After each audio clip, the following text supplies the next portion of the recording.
when I went on to the WNBA, so the NBA called me and said, well, you seem like the only person in the whole country who's doing women's basketball on television. We're going to start this league.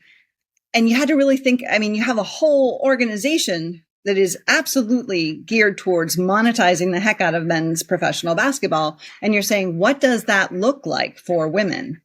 All these conventions and all these things that happen, are we going to do that? Or are we going to try to create something that is still very recognizable as professional basketball, but maybe, also starts to think about other things? So for example, sponsorship, we had to rethink, what sponsorship looked like. And now you're seeing really much more of that with the beauty groups, the Skims, the Sephora.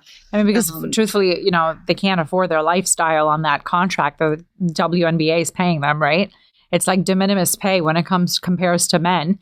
So you need that contract for that sponsorship to actually give you the kind of, self-worth that an athlete of that stature should get. Yeah. And also, but you're also trying, just don't forget, yes, there's absolutely the money-making aspect of this. There's also the bond with the consumers. So who's the fans? And what I kept going in, and I would say things like, I think this is great. And if we can get some of these the men's contracts to include the women, yes, we want Gatorade. Yes, we want Nike or Adidas, whoever it was. But I want nail polish because I want team colors. I want maybe, and I remember going into a meeting at one point and I said, what about Build-A-Bear? And this guy said, oh, Terry, does the WNBA need Build-A-Bear? I'll help you. And I said, actually, when I think about it, the NBA needs Build-A-Bear.